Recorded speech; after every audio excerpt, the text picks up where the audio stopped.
In the previous lecture, we considered fully developed flow heat transfer in circular tube or flow between parallel plates under variety of boundary conditions. Today, our interest is to move on to non-circular ducts.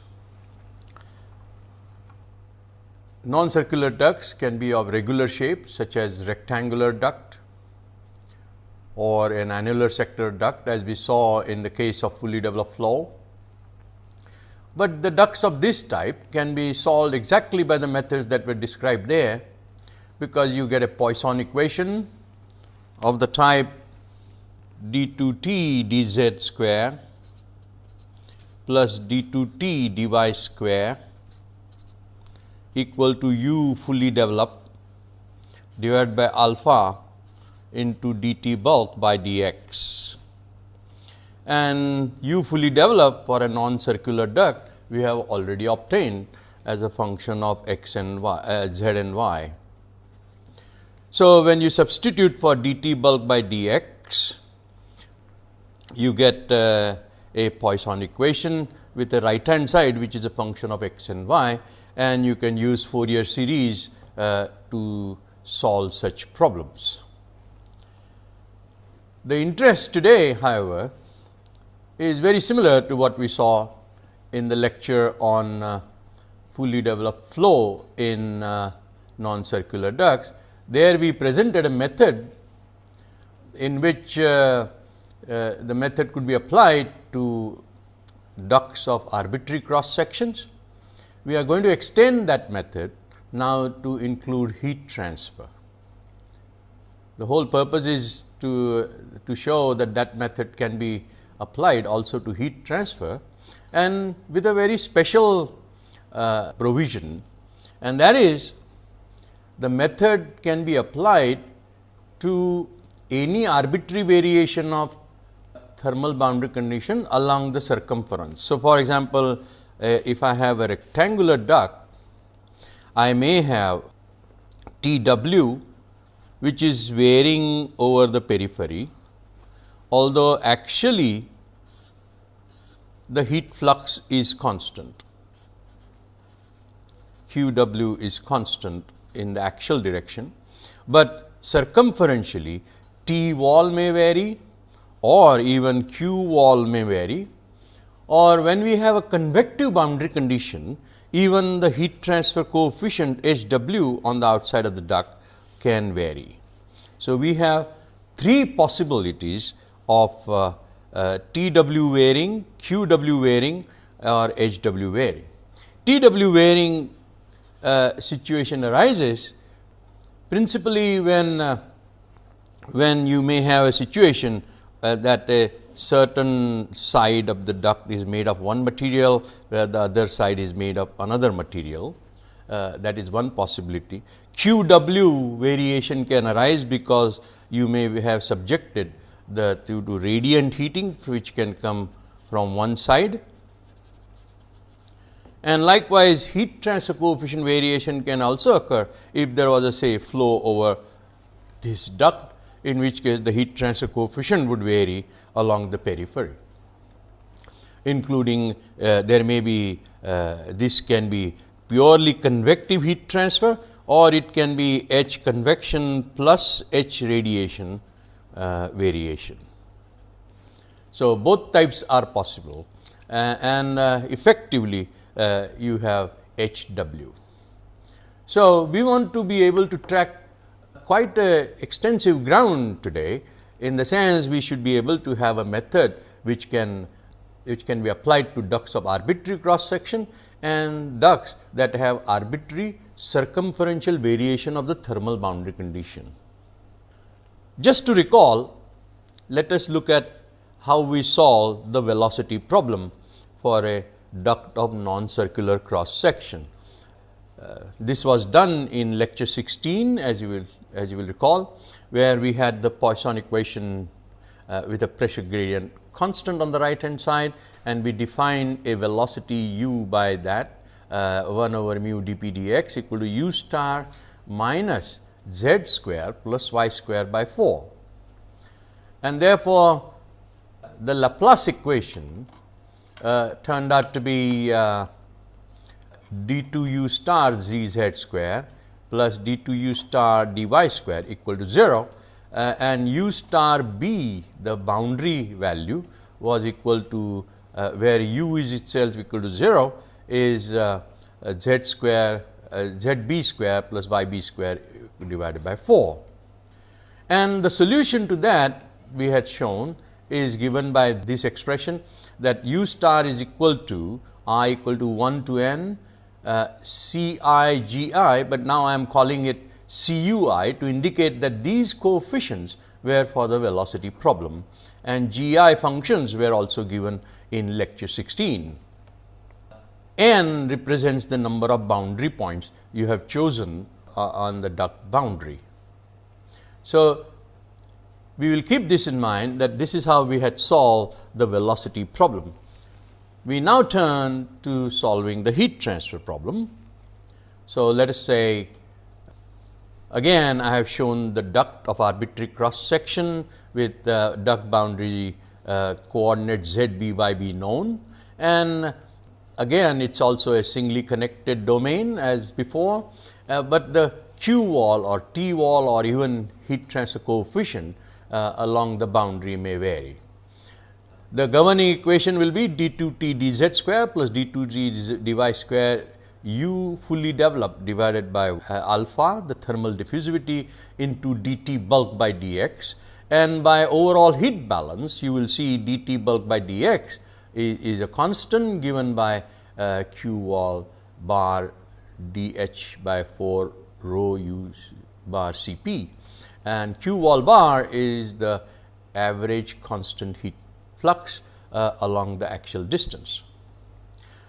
From the definition of friction factor multiplied by Reynolds number, we can readily represent u bar as 0.5 into 1 over mu dp dx dh square FRE, and the negative here implies that the dp dx is negative. So, that u bar is positive, and therefore, if I substitute for dt bulk by dx and u bar, then I would get d2t by dz square plus d2t by dy square equal to 8 FRE q wall bar by k dh cube, k is being the thermal conductivity, dh is the hydraulic diameter, multiplied by u over minus 1 over mu dp dx, and this quantity we defined as u star minus z square plus y square by 4 with this as a multiplier.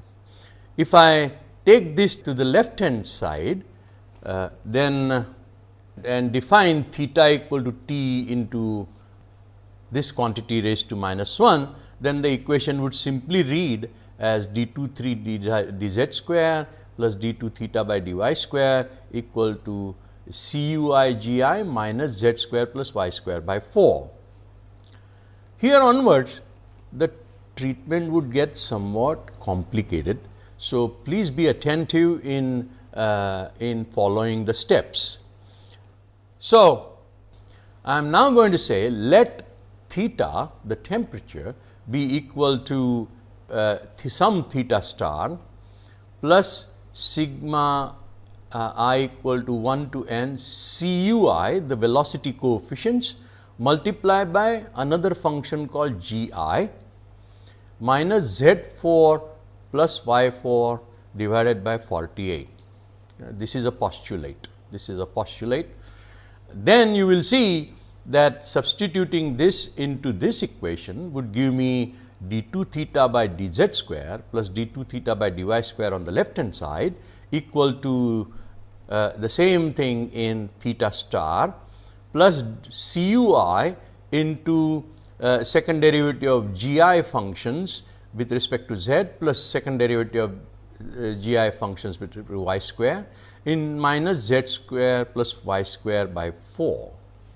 Now, suppose I say that this quantity, the second derivative of gi with respect to z and y, the sum of them is equal to small g I, then you will readily see that this quantity d 2 theta star by d z square plus d 2 theta star by dy square would turn out to be 0, because this is exactly equal to Cui gi minus z square plus y square by 4. Okay. So, what I am going to do now is to substitute this equal to this, or postulate that these functions g I are exactly equal to g I. So, if d 2 g I by dz square plus d 2 g I by dy square equal to g I, then for each g I can generate a function g I, and the solutions of that are given on the next slide. But the consequence is that, as I said in the previous slide, that it would mean d 2 theta star by dz square plus d 2 theta star by dy star equal to 0.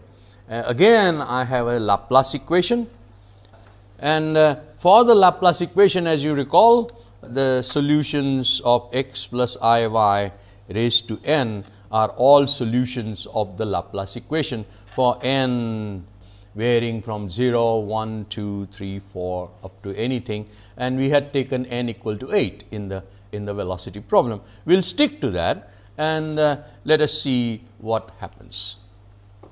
So, the solution would be, as before, as in the velocity problem, the solution now would be a I g I, and theta would be a I g I plus c u I g I minus z square plus y square by 48. Okay. That is, if I substitute for theta star equal to a I small g I, is that right? The solution to a Laplace equation we had shown is a I g I. So, I have substituted that for theta star. So, this is theta equal to this term is theta star, and these are the additional functions with a velocity coefficient Cui gi minus z to the 4 y to the 4 divided by 48. Now, of course, the coefficient ai we will show as we go along will be different when the boundary condition for T w is given, and therefore, those coefficients I have called C T w I. If the Q wall varies circumferentially, the coefficient will be called C w I, and if V transfer coefficient varies, then the functions would be called C h w I.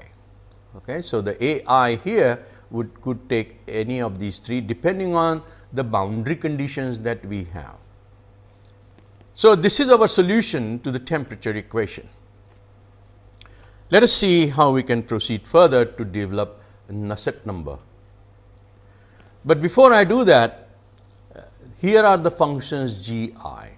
So, g 1 is for n equal to 0, g 2 and g 3 are for n equal to 1, g 4 and g 5 are for n equal to 2, g 6 and g 7 are for n equal to 3, g 8 and g 9 are for n equal to 5, and so on and so forth.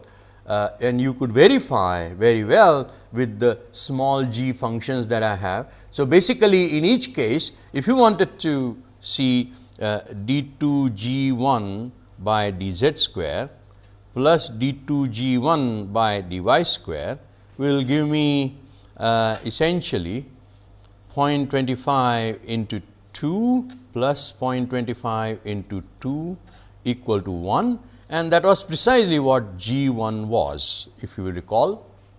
And likewise, if I do d 2 g by g 2 by dz square plus d 2 g 2 by dy square, then you will see this will become first of all 6z square plus 3y square plus 6z plus yeah, that is about it, divided by 12, and no sorry, this would be, so let us say dg2 by dz will be 3z square plus 3y square by 12, and d2g2 by dz square will be 6z divided by 12. Similarly, d2g2 dg2 by dy would be 6yz by 12, and d2g2 by dy square will be 6z by 12, and therefore, this quantity would turn out to be 6z plus 6z by 12 equal to z, and that is precisely was G2, if you will recall from our lecture number 16. Likewise, you can check out all of them, and these are the 17 functions. The last 6 G16 and G17 are for n equal to 8. So, now let us begin to develop the solution for Tw varies arbitrarily along this duct periphery. So, here theta w z b y b is specified. Then you will see from the solution that we have got, we simply substitute, we can get theta w equal to all these functions evaluated at z b y b, right hand side evaluated at z b y b, and that is what I have written here. So, you would get a I g I multiplied by c u I g I z b y b minus z b square plus y b square by 48. Now, as I said before, in this case a I will be taken as c t w I, then you will see that c t w I g I equal to 1 to n at z b y b would be equal to theta wall minus c u I into g I at z b y b and plus z b y b z b 4 plus y b 4 by 48, and the entire right hand side is now known at z b y b, because theta wall has been specified. G functions can be evaluated for z b y b, and Cui, the coefficients from the velocity problem, are also already known, and therefore, the entire right hand side can now be specified. So, essentially now you again have a problem very similar to that of the velocity problem. C t w I g I at z b y b is equal to some function of z b by b, some function of z b by b, and the task is to determine C t w I, which we will can do by LU decomposition as before. Next. So, in this equation then we determine C t w I by LU decomposition, and once C t w I are determined, I get the entire temperature solution as shown here. So, once C t w I are determined, then I would get the temperature solution. But to determine the Nusselt number at the wall, which will now vary along the periphery, because T w is varying along the periphery, it will vary, the heat flux would also vary along the periphery, because the wall temperature is varying. In fact, the heat flux would vary in a non-circular duct, heat flux could vary along the periphery even when T w is constant, simply because the temperature profiles along the say I have a duct like this, even if T w was constant with respect to the periphery, the peripheral distance s, the velocity gradients and the temperature gradients can go on varying from point to point, and therefore, the heat flux itself would be the local heat flux would be varying along the periphery, although its integral value would remain same as that specified, which is the actually constant heat flux q wall bar. All right. So, let us evaluate then the temperature gradient at the wall it would be equal to k by dt dn at the wall, where n is normal to the wall.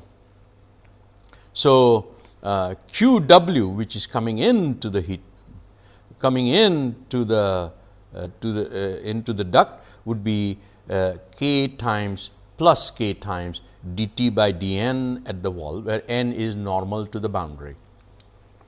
And you will recall from your first course in mathematics that a normal derivative can be split into derivative along direction z and direction y multiplied by direction cosines L and m. So, I can write this as k L dt by dz plus m dt by dy at n. Basically, if you have that as the boundary and this is the n direction, then dt dn along this will be simply dt dz along the z direction, dt dy along the y direction, and dt dn would then be equal to L times dt dz plus m times dt dy, where L and m are direction cosines. All right. So, that is what we do here. So, you will see substituting those things here on the right hand side, and therefore, if I now switch t to theta through this transformation q wall bar, then I will get dh cube divided by 8 f r e divided by q wall bar. Remember, I had defined theta equal to, that was the definition of theta.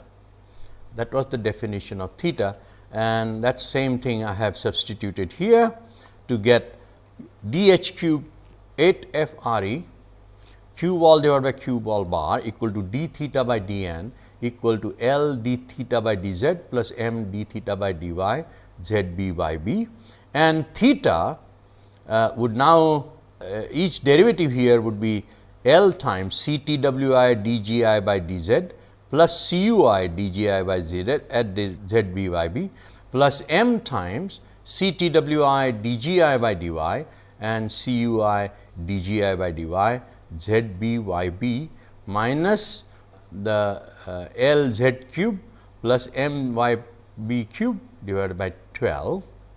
So, that would be the right hand side, which will enable me to evaluate Qw, and I already know Ctwi, I know dgi dy, I know gi function as well as small gi function, and therefore, the entire right hand side can be evaluated, and therefore, the heat flux variation along the periphery can be evaluated.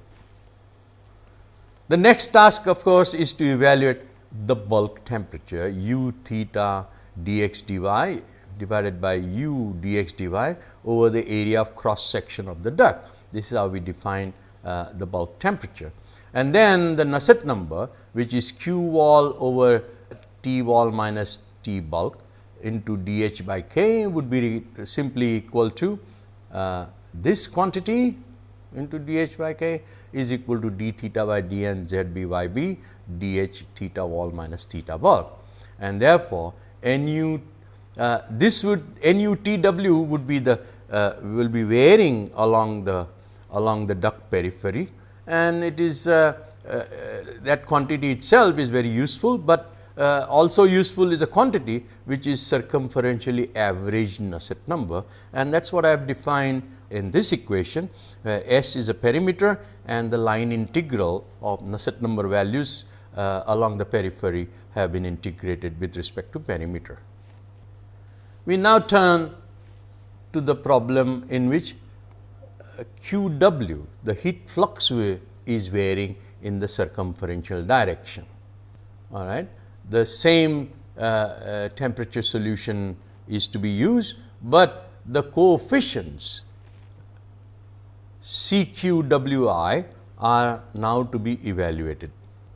So, if I were to take Qw equal to is specified, then the left hand side would become Cwi L dgi by dz plus m dgi by dy at z b y b equal to dH cube over this into q wall over q wall bar plus this minus CUI L dGi by dz plus m dGi by dy ZBYB, and all these quantities are known because q wall ZBYB has been specified. Actually, uniform heat flux has also been specified, and all these functions can be evaluated, which I have called gamma ZBYB, and L dGi by dz plus m dGi by dy at ZBYB, if I were to call it as Fi, let us say, these are also known functions, then I would get again the velocity like problem CQWI Fi into at ZBYB equal to, therefore, CQWI can be determined by LU decomposition, and therefore, the solution would be C theta equal to CQWI GI, CUI from the velocity solution and this. So, I can readily evaluate theta W, and knowing this I can also evaluate theta bulk. Knowing theta wall, I can also evaluate theta wall bar as given, and of course, q wall bar will be 1 over S line integral of q wall ds. Then Nu for the q wall varying would be given by that again as before, and the averaged circumferentially averaged heat transfer coefficient would be given by the expression that I have shown at the bottom of the slide. So, Nu cube bar QW is equal to dH cube at a Re dH by theta wall minus theta bulk, where theta wall is given here and theta bulk is to be evaluated in the usual manner. Now, I come to the very last boundary condition, that the heat transfer coefficient can also be a function of circumference of the duct. So, in this case what would happen is what I have shown here. As you know, the definition of q wall is k dt dn at ZBYB, and that would equal HW into T wall minus T infinity, where HW has been specified. HW has been specified, and T infinity is some temperature outside the duct which is known. Now, in this case AI would be HWI, and therefore, the solution would read as theta times CHWI GI plus CUI GI ZY minus this quantity. Theta wall would be simply that, and d theta by dn ZBYB HW over K theta wall minus theta infinity into CHWI L dGi by dz m dGi by dy ZBYB plus CUI all this. This equation will now enable us to evaluate CHWI as I show. For example, this quantity would equal HW by K theta wall minus theta infinity minus the entire term on the bottom of the slide. So, you can see I can now say that if I define Fi equal to, it is simply L dGi by dz plus m dGi by dy HW GI ZBY. So, Fi is simply equal to what is given in the brackets.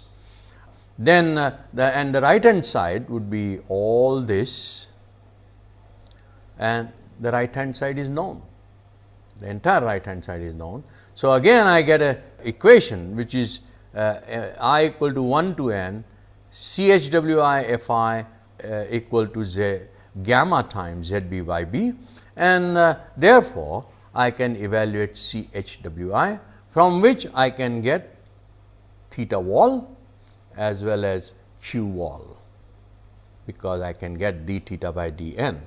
So, when the heat transfer coefficient has been specified, our main objective is to discover what will be the wall temperature and the local heat flux. The Nusselt number would of course follow from it, because HW is already known. So, now let me take few examples. You will recall that for this circular segment cross section, we had already developed the velocity solution, and therefore, the Cui coefficients are already known. Theta naught is the apex angle, and x is measured so and y is measured so. And I am going to develop solutions in this case for Tw variation and Qw variation along this circular segment. So, to begin with, what I have done, I have simply said that over the entire periphery of this duct, Tw is constant. Tw is constant. Of course, Tw will vary with z, dTw by dz, I mean x will equal dt bulk by dx, because Qw is constant. And therefore, although the circumferentially, which is a specific special case of arbitrary variation, dt wall by dx equal to dt bulk by dx, and therefore, actually T wall will increase with x, but circumferentially the temperature is constant. All it means is that the metal of the duct has very high high thermal conductivity, so that any temperature variation is just evened out. And most of the solutions that are documented in literature are for this particular case of Tw equal to constant, and I am going to take the case of theta equal to 90 degrees as a special case. Theta equal to 90 degrees, as you will recall, is nothing but the semicircle, very simple semicircle. So, have a look at this figure again. So, ZB, YBs are specified for all the boundaries 1, 2, 3, 4, 5, and what I have done now is only because of the symmetry from on both sides, I am only giving you solutions on the left side of the boundary, because the same solutions will be reproduced, because the circumferentially the wall temperature is constant. So, we expect symmetry about this y axis. So, I am giving you solutions only on the left hand side to save space on this slide. So, you will see -1, -0.99, -0.75, -0.5, -0.5, all these are on the negative side of z, and so are these on the negative side of z, and yb is equal to given this is on the curved side top, and this is where yb is 0. The direction cosines are of course in each case the same, as turns out to be same, and the Q wall heat flux you will see is like this. Right at -1, 0, which means this point, the heat flux is very small, very small. It goes on increasing as you go towards the top, as you can see here. 0, 0, 0 is the topmost, that is where it is 0.247. On the flat side, the heat transfer is 0.0207 -1. Again, on the flat side, again the heat flux is high here and goes on reducing. So, you have a high heat flux coming in here, high heat flux coming in here, and it reduces along the periphery in this direction and in this, and likewise on this side as well, which I have not shown by exploiting symmetry.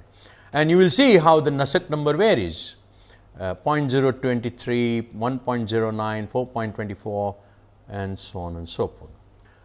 Now, if I take a circumferential average of the Nusselt number that is shown in this column, it turns out to be 4.02 for the semicircular duct.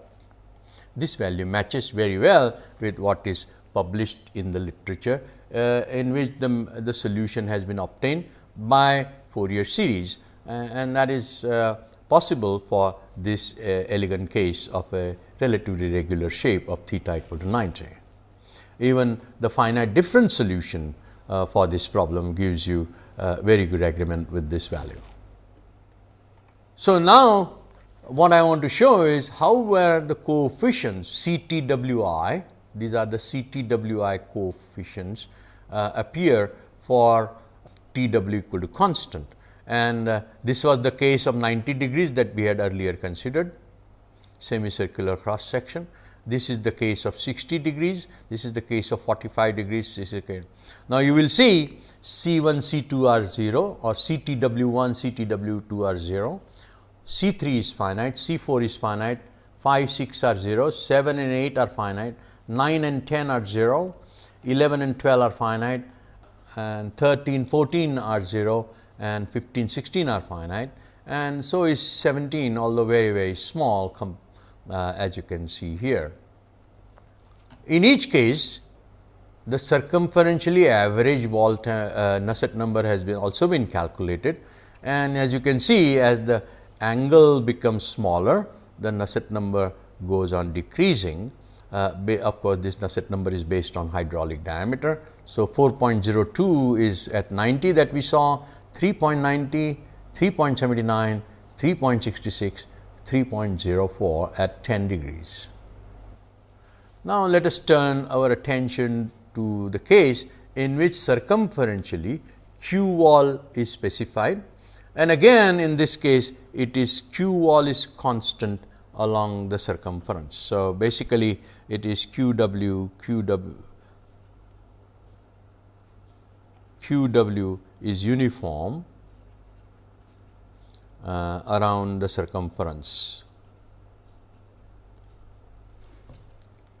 Again, I have considered uniform simply because it is a case of it is a case in which some published solutions are available.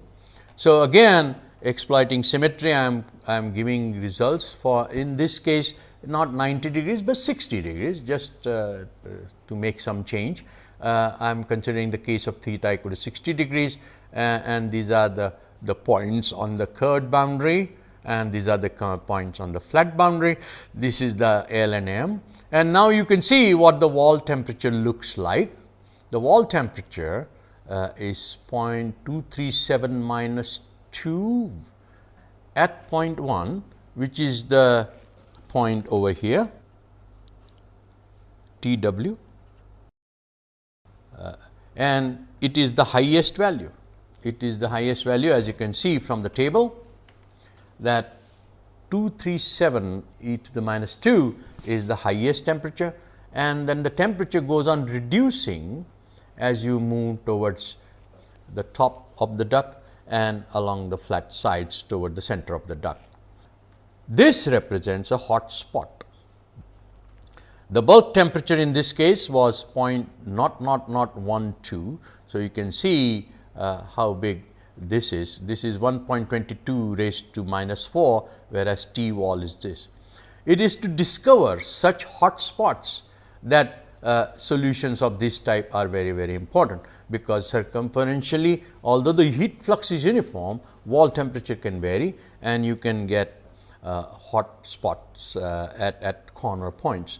This is of great consequence, both for example, if your the corner point also is a highly stressed point, and if it has very high temperature with very large temperature gradients around that point, there could be cracking or thermal warping or anything of that kind can happen. So, solutions of this type are essentially meant to discover hot spots along the wall. As you can see here, at all the points that I have shown, those points close to the corner are very high temperature. If you look at Nusselt number now, it is 0.67 and it goes on increasing to 37.5, but look at this value of 000 right at the center on the flat surface. You will see 0, 0, 0, y equal to 0, x equal to 0 means that temperature, and you will see that at that point the Nusselt number is negative, because T wall is 0 and it is less than T bulk. So, essentially all it implies is does not mean negative heat transfer, but simply the wall temperature is much lower than the bulk temperature, resulting into a negative Nusselt number. Then again it picks T wall becomes greater than. So, such things can also happen, that a wall temperature actually goes below the bulk temperature, 4.84 and 0.619 again. So, in this particular case, Nu bar is 1.657 for 60 degrees. It is 1.6, which is the circumferentially averaged heat transfer coefficient. Again, I have shown on this table what the coefficients are for Q wall equal to constant condition. And you can see again C3, C4 are finite, C7, C8, C11, C12, C15, C16 and C17. These are the coefficients, same as before for constant wall temperature, they are finite, remainder are 0.